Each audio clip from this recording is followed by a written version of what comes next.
Ministries.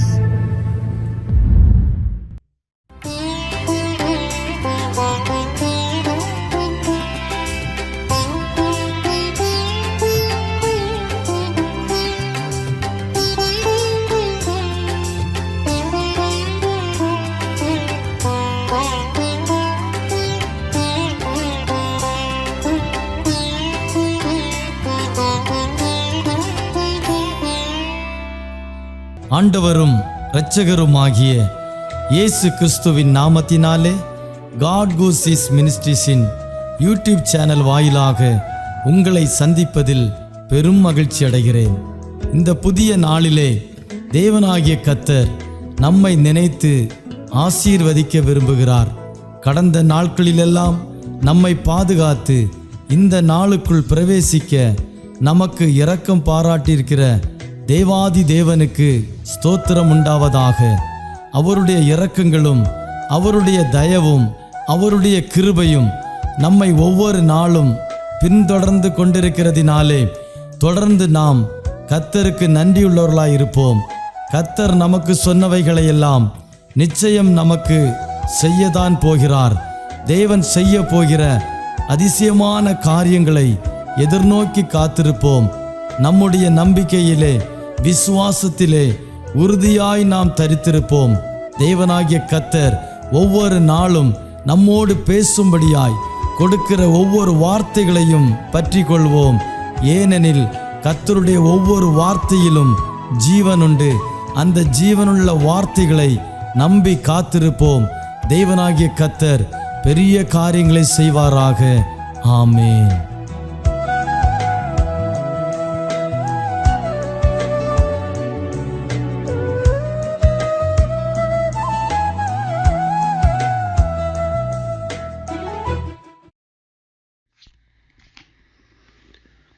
கர்த்தருடைய பரிசுத்த நாமத்திற்கு மகிமை உண்டாவதாக. கிறிஸ்துவுக்குள் மிகவும் பிரியமானவர்களே, நமது ஆண்டவரும் கர்த்தரும் இரட்சகருமாகிய இயேசு கிறிஸ்து நாமத்தில் இந்த தியான பகுதியில் இழந்திருக்கிற உங்கள் எல்லோரையும் அன்புடன் வாழ்த்துகிறேன். கடந்த நாட்கள் எல்லாம் கண்மணியைப் போல நம் அனைவரையும் பாதுகாத்து ஜீவன் சுகம் பலத்தோடு இதுவரையும் நடத்தி வந்த தேவனை நன்றியோடு ஸ்தோத்திரிக்கிறேன். தேவ கிருபை நம் அனைவரையும் சூழ்ந்து கொள்வதாக. ஆமேன். இன்றைய தியானத்துக்காக தெரிந்து கொள்ளப்பட்ட வசனம் லூக்கா எழுதின சுவிசேஷம் 24ஆம் அதிகாரம் 47ஆம் வசனம். வாசிக்கிறேன், கேளுங்கள். அன்றியும் மனம் திரும்புதலும் பாவ மன்னிப்பும் எருசலேம் தொடங்கி சகல தேசத்தாருக்கும் அப்படி நாமத்தினாலே பிரசங்கிக்கப்படவும் வேண்டியது. ஆமேன். தேவனுடைய ஒரே பேரான குமாரனாகிய இயேசு கிறிஸ்து இந்த உலகத்தில் வந்து மனிதனாக அவதரித்து 33 வருடம் வாழ்ந்தார் என்றும் கடைசி 3 வருட காலம் பிதாவானவர் தன்னை குறித்து கொண்டிருந்த சித்தத்தை நிறைவேற்றி மரித்து அடக்கம் பண்ணப்பட்டு 3ஆம் நாள் மரித்தோரிலிருந்து உயிரோடு எழும்பி சுமார் 40 நாட்கள் தான் உயிரோடு இருப்பதை தன்னை விசுவாசித்து பின்பற்றின சீசர்களுக்கு விளங்க செய்து கொண்டிருந்தார். ஆமேன். அவர் பரமேறி போகும் நாள் வந்தபோது தம்முடைய சீசர்களிடம் சொன்ன ஒரு வசனத்தை தான் நாம் குறிவாக்கியமாக வாசித்தோம். அதாவது, மனம் திரும்புதலும் பாவ மன்னிப்பும் எருசலேம் தொடங்கி சகல தேசத்தாருக்கும் அப்படி நாமத்தினாலே பிரசங்கிக்கப்படவும் வேண்டியது என்று சொன்னார். ஆமேன். உலகத்தில் உள்ள சகல மனிதர்களுக்கும் மனம் திரும்புதலை பற்றியும் பாவ மன்னிப்பு பற்றியும் அறிவிக்கப்பட வேண்டும் என்பது அவருடைய நோக்கமாக இருந்தது. இயேசு கிறிஸ்து பிதா தனக்கு கொடுத்த பணியை நிறைவேற்றி பிதாவிடத்தில் செல்ல நேரம் வந்தபோது தன்னை பின்பற்றின சீசர்கள் உலகமெங்கிலும் சென்று மனம் திரும்புதலையும் பாவ மன்னிப்பை பற்றியும் பிரசங்கிக்க வேண்டும் என்பது அவருடைய நோக்கமாக இருந்ததால் இதை அவர் சீசர்களுக்கு சொன்னார். சீசர்களும் உலகமெங்கிலும் புறப்பட்டு சென்று மனம் திரும்புதலை பற்றியும் பாவ மன்னிப்பை பற்றியும் பிரசங்கித்தனர். இயேசு கிறிஸ்து இந்த உலகத்தில் வாழ்ந்து கொண்டிருந்த போது அவரை குறித்து சாட்சி கொடுத்த சில பேரை நாம் வேதத்தில் பார்க்க முடியும். குறிப்பாக ஒரு கன்னிகை கர்ப்பவதியாகி ஒரு குமாரனை பெறுவாள், அவருக்கு இம்மானுவேல் என்று பெயரிடுவார்கள் என்ற ஏசாயா தீர்க்கதரிசியின் அறிவிப்பின்படி இயேசு பிறந்த பொழுது கர்த்தருடைய தூதன் கொடுத்த சாட்சி என்னவென்றால், அவள் ஒரு குமாரனை பெறுவாள், அவருக்கு இயேசு என்று பெயரிடுவாக, ஏனெனில் அவர் தமது ஜனங்களின் பாவங்களை நீக்கி அவளை இரட்சிப்பார் என்றார். ஆமேன். ஜனங்களின் பாவங்களை நீக்கி இரட்சிப்பதற்காகத்தான் இரட்சகராக இயேசு இந்த உலகத்தில் வந்தார். யோவான் எழுதின சுவிசேஷம் 1:29 யோவான் அவரை குறித்து, இதோ உலகத்தின் பாவத்தை சுமந்து தீர்க்கிற தேவாட்டுக்குட்டி என்று சாட்சி கொடுத்தான். 1 தீமோத்தேயு 1:15 பாவிகளை ரட்சிக்க கிறிஸ்து இயேசு உலகத்தில் வந்தார் என்று அப்போஸ்தலனாகிய பவுல் சாட்சி கொடுத்தார் என்பதை பார்க்கிறோம். மேலும் யோவான் எழுதின 1 நிருபம் 2 1-2 யோவான் கூறும்பொழுது, என் பிள்ளைகளே, பாவம் செய்யாதபடிக்கு இவளை உங்களுக்கு எழுதுகிறேன். ஒருவன் பாவம் செய்வானால் நீதிபரராக இருக்கிற இயேசு கிறிஸ்து நமக்காக பிதாவினிடத்தில் பரிந்து பேசுகிறவராக இருக்கிறார். நம்முடைய பாவங்களை நிவர்த்தி செய்கிற கிருபதார பலி அவரே. நம்முடைய பாவங்களை மாத்திரமல்ல, சர்வலோகத்தின் பாவங்களையும் நிவர்த்தி செய்கிற பலியாக இருக்கிறார் என்றும் எழுதப்பட்டிருக்கிறது. நாம் வாசித்த வசனங்கள் மூலமாய் பாவிகளை ரட்சிக்கத்தான் இயேசு கிறிஸ்து உலகத்தில் வந்தார் என்றும், மனுக்குலத்தின் பாவத்தை அகற்றுவதற்கு தன்னை பாவத்தை நிவர்த்தி செய்கிற கிருபாதார பலியாக அர்ப்பணித்து சிலுவையில் தொங்கி மரித்தார் என்றும் அறிகிறோம். இவ்விதமாக சிலுவை மரணத்துக்கு தன்னை அர்ப்பணித்து உலகத்தின் பாவத்தை சுமந்து தீர்த்த இயேசு கிறிஸ்துவை விசுவாசிப்பவர்கள் பாவத்தை அறிக்கை செய்து விட்டுவிட்டு மனம் திரும்பும்போது அவனுக்கு பாவமன்னிப்பு உண்டாகும் என்ற சத்தியத்தை உலகத்துள்ள சகல மனிதரும் அறிந்து உணர்ந்து மனம் திரும்பி பாவமன்னிப்பாகிய இரட்சிப்பை அடைய வேண்டும் என்பது தேவ சித்தமாக இருக்கிறது. மார்க் எழுதின சுவிசேஷம் 1:4 யோவான் வனாந்திரத்தில் ஞானஸ்நானம் கொடுத்து பாவமன்னிப்பு கண்டு மனம் திரும்புதல் கேட்ட ஞானஸ்நானத்தை குறித்து பிரசங்கம் பண்ணி கொண்டிருந்தார்.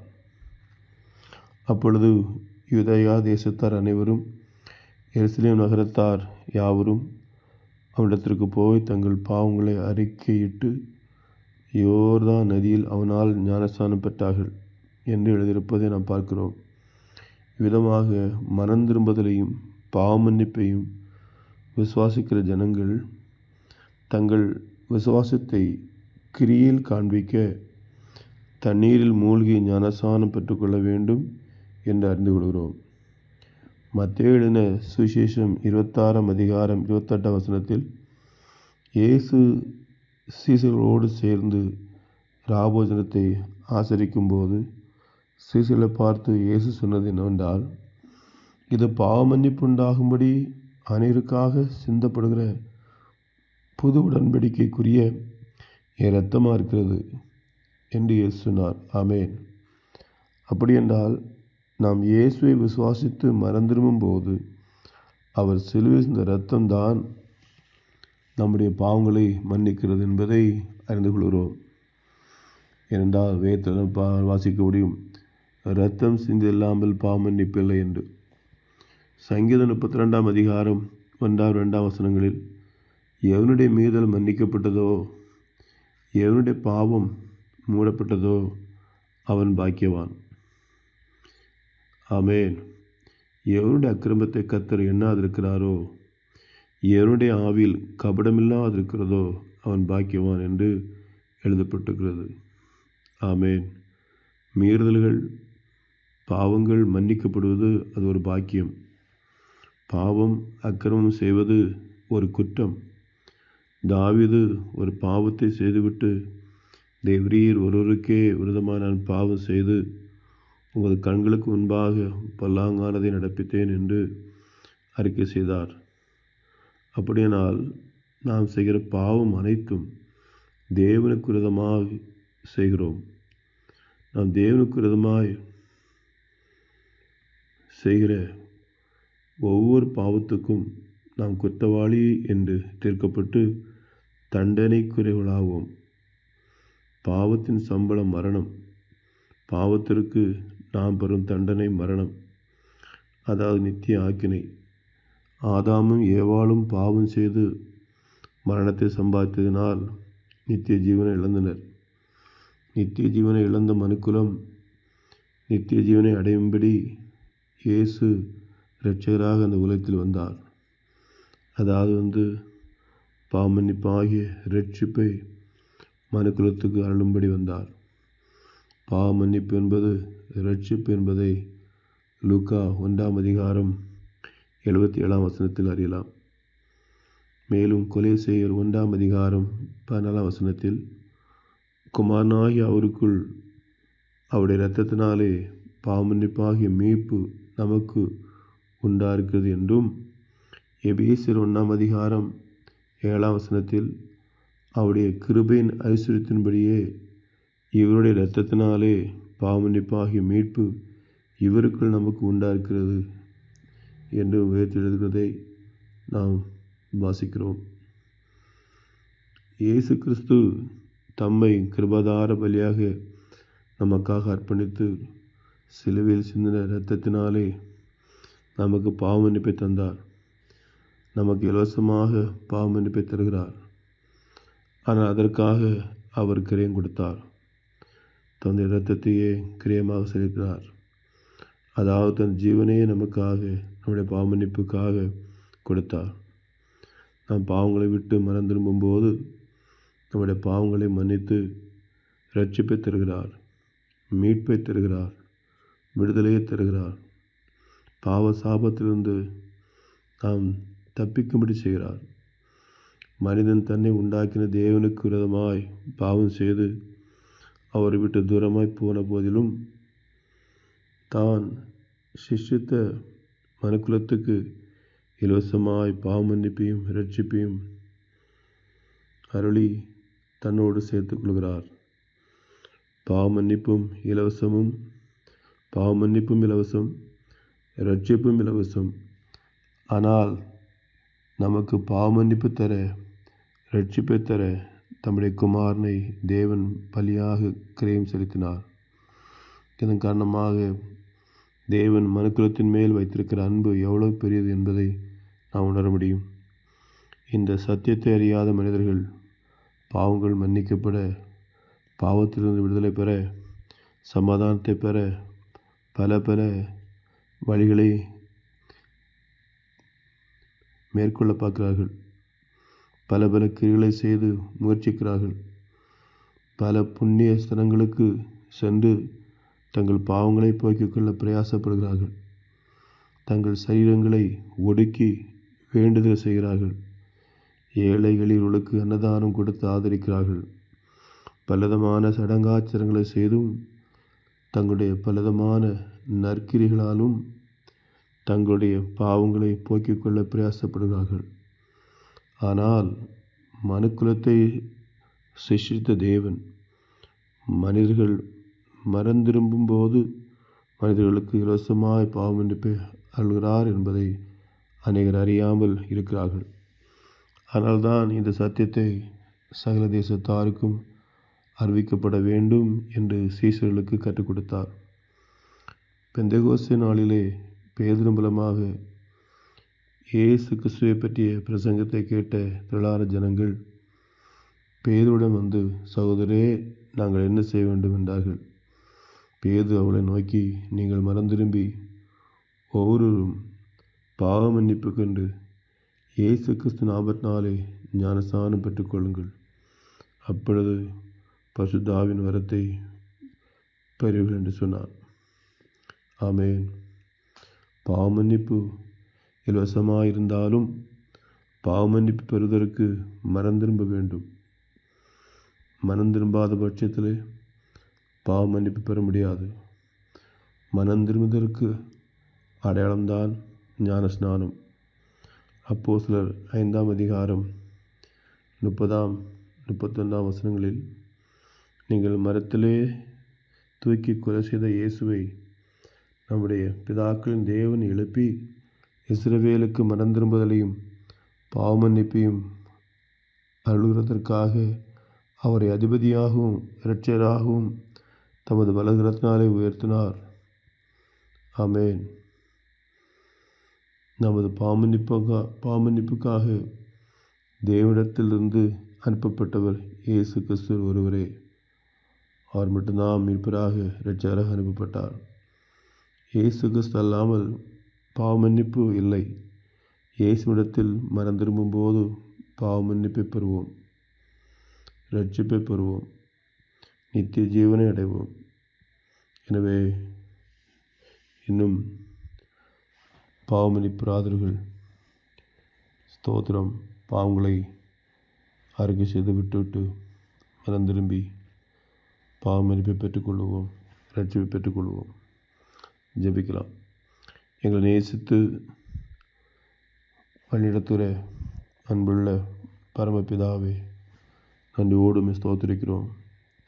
நாளிலும் ஆண்டவரே, மனம் திரும்புதலை பற்றியும் பாவமன்னிப்பை பற்றியும் வேதத்தில் வசனங்களை வாசி தியானிக்கும்படியாக எனக்கு கிருபை செய்தரே, ஸ்தோத்திரம். ஆண்டவரை, இன்னும் மனம் திரும்பாத ஆண்டவரை, பாவமன்னிப்பராத எல்லோரும் ஆண்டவரை இந்த கடைசி காலங்களிலே ஆண்டவரை இயேசு கிறிஸ்துவை விசுவாசித்து ஆண்டவரே பாவமன்னிப்பு பெற்றுக்கொள்ள கத்த கிருபை செய்யுங்க. தம்முடைய ஒரு பேரான குமாரனாய் இயேசு கிறிஸ்துவை கிருபாதர பலியாக ஒப்பு கொடுத்தீரே, ஸ்தோத்திரம். ஆண்டவரே, மனம் திரும்புதலும் பாவமன்னிப்பும் உலகத்துள்ள சகல ஜனங்களுக்கும் இன்னும் பிரசிக்கப்பட வேண்டும். கர்த்தர் அதற்காக ஆண்டவரே வல்லமையாக செயல்படுகிறாக. ஜனங்கள் மனம் திரும்பி பாவம் பெற்றுக்கொள்ள உடைய வரிக்கு ஆயத்தமாக, ஒரு ராஜ்யத்துக்கு ஆயத்தமாக கத்த கிருபை செய்கிறார். நாங்கள் எல்லோரும் ஆண்டவரே உடைய வரியை நோக்கி ஆயத்தோடு வாழ கத்த கிருபை செய்யுங்க. துதி கனமையும் எல்லாம் நாங்கள் உமக்கு செலுத்துகிறோம். இயேசு கிறிஸ்துவின் நாமத்தில் ஜெபிக்க நல்ல பிதாவே. ஆமேன், ஆமேன், ஆமேன்.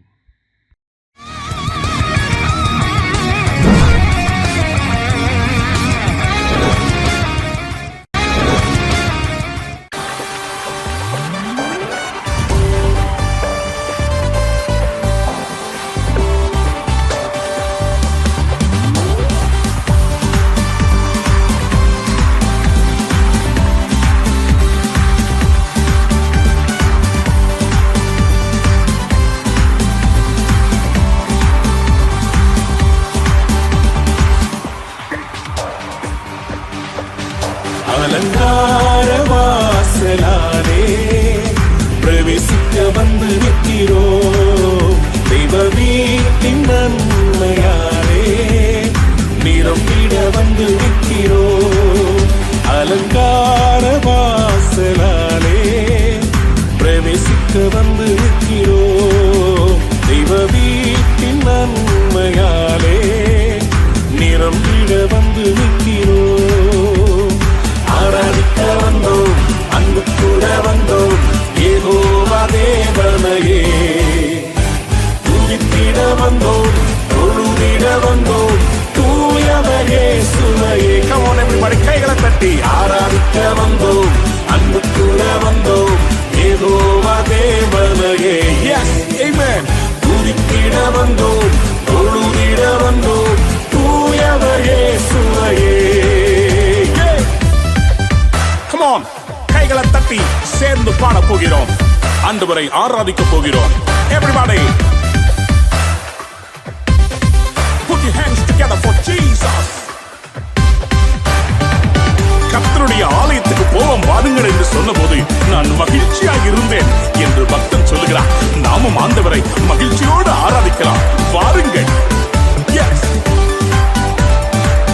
Amen. ஆலயம் செல்லுவதே அது மகிழ்ச்சியை தந்திடுதே. ஆலயம் செல்லுவதே அது மகிழ்ச்சியை தந்திடுதே. என் சபையுடனே உம்மை புரிந்திடவே கிருபையும் கிடைக்கிட்டதே.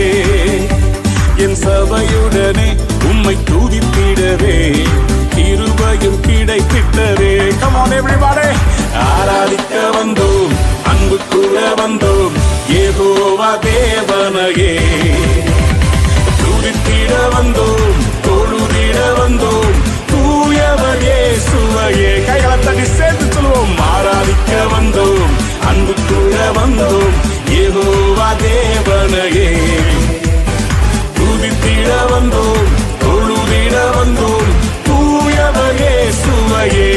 Glorify your master. ரோமர் 12:1 சொல்கிறது, உங்களுடைய சரீரங்களை ஜீவ பலியாக பலிபீடத்தின் மேல் செலுத்துவதே புத்தியுள்ள ஆராதனை. ஆம், புத்தியுள்ள ஆராதனையை செய்ய நாம் ஆயத்தப்படுவோமா?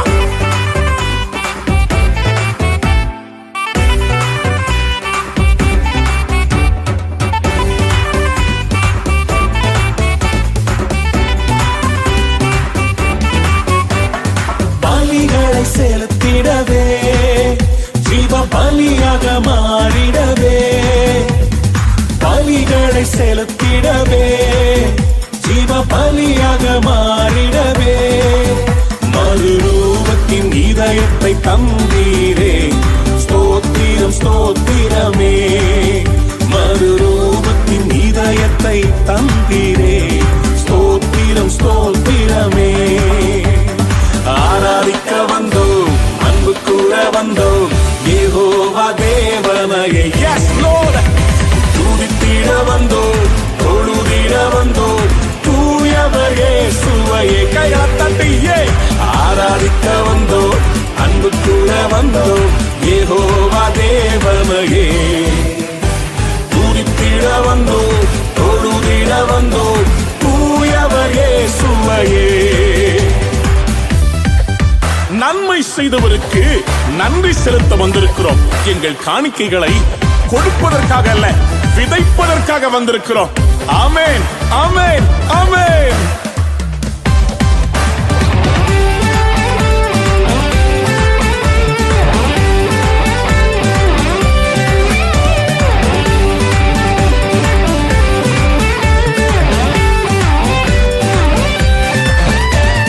நன்மை செய்தவர்க்கே நன்றி செலுத்துவோமே, நன்மை செய்தவர்க்கே நாங்கள் நன்றி செலுத்துவோமே. எம் காணிக்கையை உம் கரங்களிலே உற்சாகமாய் விதைக்கிறோமே, எம் காணிக்கையை உம் கரங்களிலே உற்சாகமாய் விதைக்கிறோமே. ஆராதிக்க வந்தோம், அன்பு கூற வந்தோம், யெகோவா தேவனையே. Come on everybody. துதித்திட வந்தோம், தொழுதிட வந்தோம், தூயவர் இயேசுவையே. கைகளை தட்டி come on. ஆராதிக்க வந்தோம், அன்பு கூற வந்தோம், யெகோவா தேவனையே துதித்திட வந்தோம், தொழுதிட வந்தோம், தூயவர் இயேசுவையே.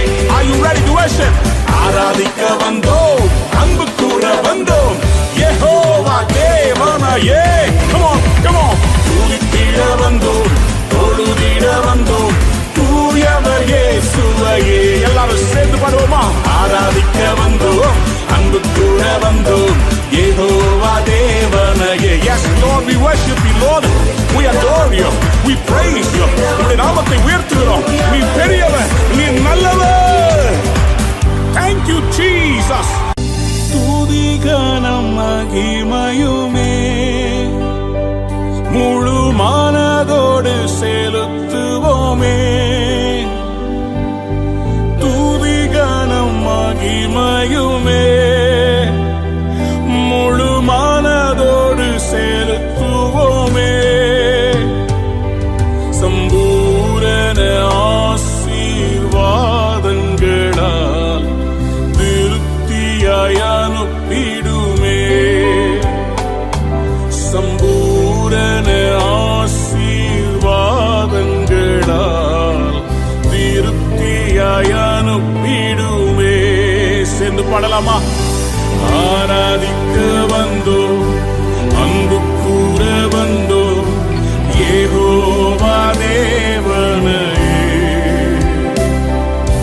துதித்திட வந்தோம், தொழுதிட வந்தோம், தூயவர் இயேசுவையே.